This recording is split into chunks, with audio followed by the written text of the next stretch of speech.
शीतल की। शीतल गांव की गरीब घर की लड़की थी।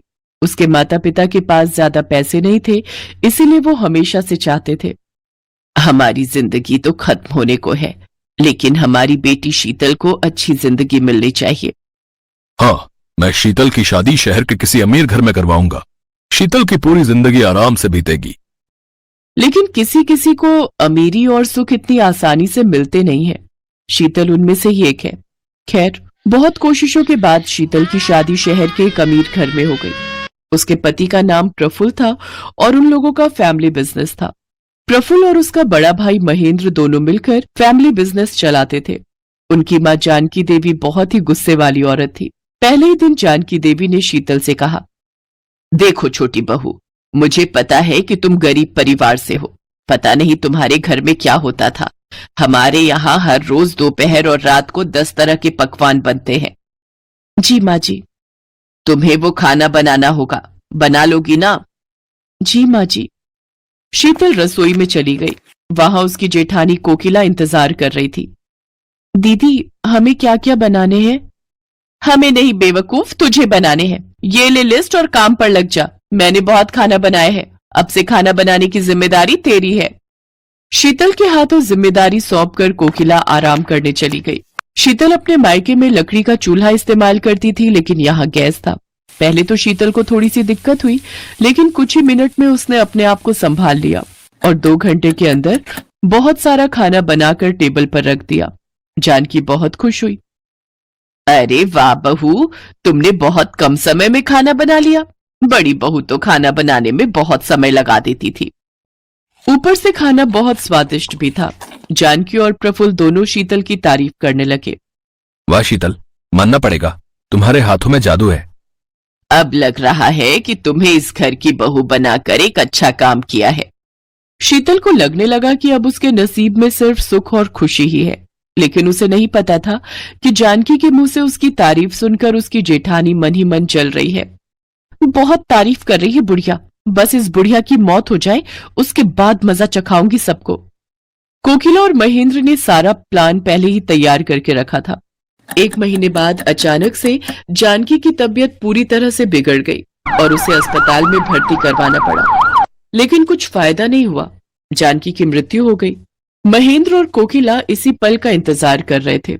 वो दोनों प्रॉपर्टी और बिजनेस हड़पने के लिए फेक कागजात तैयार करके ही बैठे थे।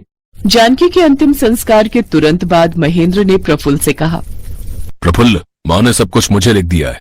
अब से हमारा बिजनेस, ये घर, सब कुछ मेरा है। ये सुनकर प्रफुल्ल की रूह कांप उठी। अब ये क्या कह रहे हो भैया? माँ ने ऐसा कब किया? तुम झूठ बोल रहे हो। अच्छा, झूठ बोल रहा हूं तो फिर ये क्या है? महेंद्र ने फर्जी कागज दिखाया। प्रफुल्ल ने कहा, ये फर्जी है, आप झूठे हो। ठीक है, फर्जी है तो कोर्ट में केस करके वापस ले ले सब कुछ। तब तक इस घर से बाहर निकल। महेंद्र और कोकिला ने प्रफुल्ल और शीतल को घर से निकाल दिया। प्रफुल्ल को समझ में नहीं आ रहा था कि उसके साथ ये हुआ क्या है। शीतल, ये क्या हो गया? हम तो रास्ते पर आ गए, अब क्या होगा? केस करने के लिए पैसे चाहिए, लेकिन बैंक अकाउंट भी तो भैया के नाम पर है। आप चिंता मत कीजिए जी, सब कुछ ठीक हो जाएगा। कैसे ठीक होगा शीतल? सब कुछ बर्बाद हो गया, हम रहेंगे कहाँ, खाएंगे क्या? प्रफुल्ल पूरी तरह से टूट गया। उसे गरीबी की आदत नहीं थी, लेकिन शीतल तो बचपन से गरीबी में ही जी रही थी। वो प्रफुल्ल को लेकर शहर के मेन रोड के पास वाली बस्ती में रहने लगी। शीतल, आज तुम ना होती तो मेरा क्या होता? मैं तो मर ही जाता। ऐसा ना कहिए, मैं आपको मरने नहीं दूंगी। रुक जाइए, मैं कुछ खाना बनाती हूँ।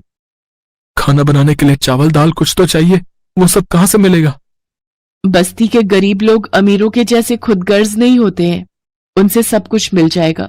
मुझे लकड़ी का चूल्हा जलाने की आदत है। आप बैठिए, मैं सब कुछ करती हूँ। लेकिन खाना बनाओगी कैसे?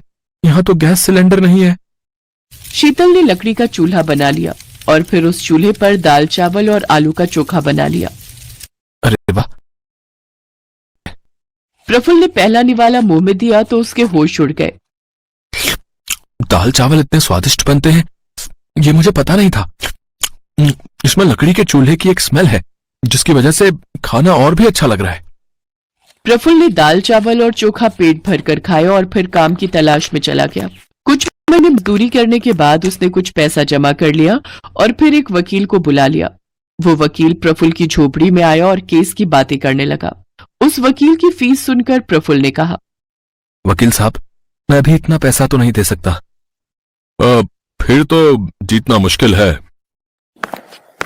ठीक है, काम की बात तो होती रहेगी। अब वैसे वकील साहब, खाना खा लीजिए। शीतल ने वकील साहब को लकड़ी के चूल्हे पर बनाया हुआ मुर्गा खिलाया। खाना खाकर वकील इतना खुश हुआ कि वो मुफ्त में केस लड़ने के लिए राजी हो गया। उसने कहा, भाई वाह, ऐसा खाना मिलता रहेगा तो मैं मुफ्त के केस लड़ लूंगा। और भाभी, आप यहाँ क्या कर रही हो? आपको तो कोर्ट के बाहर होटल खोल लेना चाहिए, वहां इतना अच्छा खाना नहीं मिलता है। आप चलिए, मैं सारा बंदोबस्त कर दूंगा। वकील ने कोर्ट के बाहर होटल खोलने की परमिशन दिलवा दी। वहां लकड़ी का चूल्हा बनाकर शीतल खाना बनाने लगी।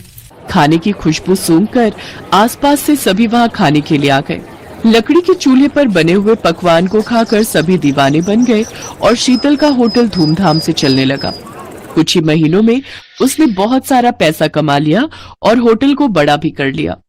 उन पैसों से प्रफुल्ल ने अपने भैया और भाभी पर केस कर दिया।